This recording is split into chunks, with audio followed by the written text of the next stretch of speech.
কিডনির সমস্যা ও ঘন ঘন পেশাবের সমস্যা যাদের আছে, এই যে লেবুটা জানেন কি পরিমাণ উপকার করে? চিকিৎসা বিজ্ঞানীরা অনেক সময় আমাদেরকে বলে যে লেবু খাওয়ার জন্যে, লেবু খেলে কি হয়।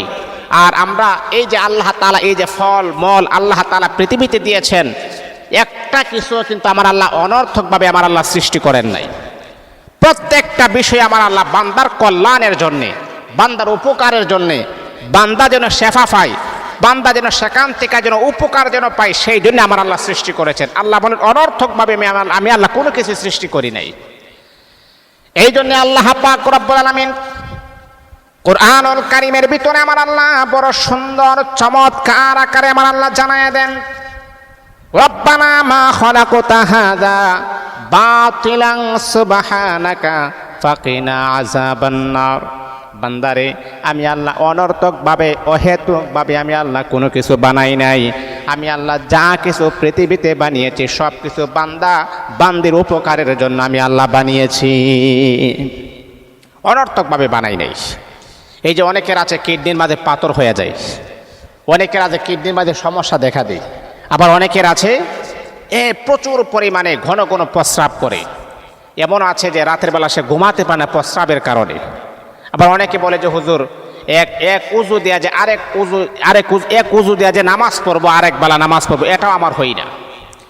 তো এইরকম সমস্যার সম্মুখীন যদি আপনি হন, তাহলে আমি আপনাকে বলবো এই যে লেবু দেখতেছেন, এটা যে কি পরিমাণ উপকার করে সেটা যদি জানেন তাহলে কখনো মিস করবেন না। চিকিৎসা বিজ্ঞানীরা বলে মানুষের কিডনির সমস্যা হয় কয়েকটা কারণে। এর মাঝে সে যদি মনে করেন কিডনির সমস্যাটা হয় পানি শূন্যতার কারণে হয়।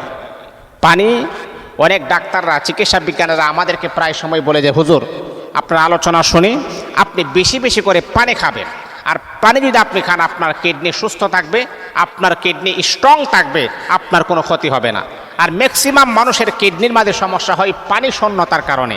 এই জন্য আমি আপনাকে বলবো পানি বেশি খাবেন, আপনার কিডনি সুস্থ থাকবে। 2 নাম্বার হলো কিডনির যে সমস্যা হয় বাজাপুরা খাবার যখন আপনি খান, তেলাক্ত খাবার যখন আপনি খান, বা লবণাক্ত খাবার যখন আপনি বেশি খান, আপনার কিডনির মাঝে এফেক্ট হতে পারে। এই জন্য এই সমস্যাগুলো দূর করার জন্যে আপনি কি করবেন, ঘন ঘন প্রস্রাব এইগুলাকে দূর করার জন্যে এই যে লেবু আছে না, প্রতিদিন সকালবেলা খালি পেটে, এটা চিকিৎসা বিজ্ঞানে কিন্তু এই কথাগুলা বলে, খালি পেটে আপনি 2 কোয়া লেবুকে আপনি ভালো করে চিবা দিবেন 1 গ্লাস পানিতে, অথবা যদি আরেকটু পারেন যতটুকু যথেষ্ট হয় চিপা দিবেন। এটা কিভাবে? কুসুম গরম পানি, গরমও আবার ঠান্ডা, এইরকম গরম পানিতে 1 গ্লাস পানি নেবেন, তারপর 2-3 কোয়া লেবু নিয়ে চিপা দিয়ে সেই পানিটাকে আপনি খালি পেটে খেয়ে ফেলবেন। ইনশাআল্লাহ আপনার কিডনিও সুস্থ থাকবে। আল্লাহ পাক রব্বুল আলামিন আপনার যে ঘন ঘন প্রস্রাবের একটা প্রবণতা ছিল, একটা সমস্যা ছিল, সেই সমস্যা থেকে আমার আল্লাহ আপনাকে কুদরতিভাবে হেফাজত করবেন। তাহলে এই কাজগুলা করবেন। এর থেকে যদি বেশি জটিল হয়ে যায় অবশ্যই আপনারা চিকিৎসা বিজ্ঞানের পরামর্শ নেবেন, ডাক্তারের পরামর্শ নেবেন। দেখেন, একটা কথা মনে রাখবেন, আপনি যে পানিটা পান করবেন, আমি আপনাকে বলি আল্লাহ পাক রব্বুল আলামিনের কুরআনুল কারীমের সূরাতুল ফাতিহাটা আপনি একবার পরে পানিতে ফু দিয়ে খাইলে আরও ভালো হয়। কারণ সূরাতুল ফাতিহা হলো একটা শেফা, এটা যদি ফু দিয়ে খান তাহলে আপনার জন্য আরও উপকার হবে। এই আমলটা আপনারা করবেন। আল্লাহ আমাদের সবাইকে বোঝার আমল করার জন্য তৌফিক দান করুন।